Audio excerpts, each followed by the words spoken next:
Direktur Eksekutif Lingkar Madani Indonesia, Ray Rangkuti menilai penetapan tersangka Hasto Kristianto bertujuan untuk menggoyang PDIP. Tak hanya itu, menurut Ray Rangkuti, penetapan tersangka tersebut juga berkaitan dengan pemecatan Jokowi dari PDIP. Diketahui KPK telah menetapkan Hasto Kristianto sebagai tersangka kasus dugaan suap dan perintangan penyidikan dalam perkara ex-caleg PDIP yang kini masih buron Harun Masiku.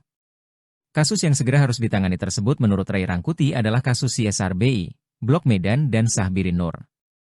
Menurutnya, dengan kenyataan itulah maka kasus HK ini bisa dilihat untuk dua tujuan.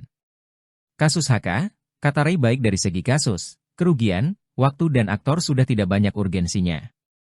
Sebelumnya Ketua Komisi Pemberantasan Korupsi, KPK, Setio Budianto menyampaikan keterlibatan Sekjen PDIP, Hasto Kristianto terkait kasus dugaan suap terkait pergantian antar waktu, PAW, terhadap Harun Masiku.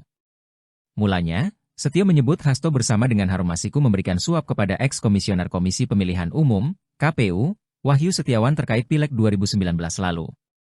Setio mengatakan Hasto meminta agar Harun Masiku ditempatkan pada daerah pemilihan, Dapil, Sumatera Selatan meski yang bersangkutan berdomisili di Toraja, Sulawesi Selatan. Dalam raihan suara, Harun Masiku kalah dengan calon legislatif, caleg, PDIP lainnya yaitu Rizky Aprilia. Setio mengatakan seharusnya Rizky Aprilia menjadi sosok yang menggantikan caleg terpilih, Nazarudin Kimas. Adapun Nazarudin Kimas meninggal dunia pada 26 Maret 2019 yang lalu. Namun, kata Setio, ada upaya dari Hasto untuk memenangkan Harun Masiku lewat beberapa upaya yang dilakukan. Pertama, Hasto melakukan pengujian konstitusional atau judicial review ke Mahkamah Agung, MA.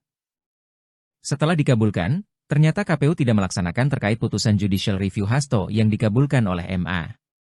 Hasto, kata Setio, lantas mengajukan permintaan fatwa kepada MA. Hasto juga berupaya dengan meminta Rizky mengundurkan diri dan diganti oleh Harun Masiku menggantikan Nazarudin yang meninggal dunia. Namun, kata Setio, permintaan Hasto itu ditolak oleh Rizky. Kemudian, Hasto juga berupaya dengan memerintahkan kader PDIP, Saiful Bahri ke Singapura agar Rizky mau mundur tetapi berujung penolakan serupa. Upaya selanjutnya yang dilakukan Hasto adalah menahan surat undangan pelantikan anggota DPR yang ditujukan kepada Rizky. Hasto sediakan uang untuk suap ex-komisioner KPU. Setio menyebut upaya selanjutnya yang dilakukan Hasto adalah menyuap komisioner KPU saat itu, Wahyu Setiawan dan anggota Badan Pengawas Pemilu, Bawaslu, Agustiani Tio Fridelina. Setio mengatakan Hasto bertemu dengan Wahyu pada 31 Agustus 2019. Kemudian, berdasarkan penyelidikan, Setio menyebut uang yang digunakan untuk menyuap Wahyu dari Hasto.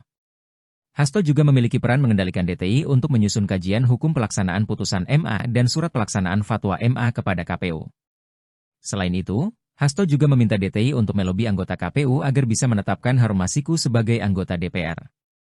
Atas perbuatannya ini, Hasto dijerat dengan pasal 5 ayat 1 huruf A atau huruf B atau pasal 13 UU nomor 31 tahun 1999 tentang pemberantasan tindak pidana korupsi, sebagaimana telah diubah dengan UU nomor 20 tahun 2021 tentang perubahan atas UU nomor 31 tahun 1999 tentang pemberantasan tindak pidana korupsi Yungto pasal 55 ayat 1 pertama.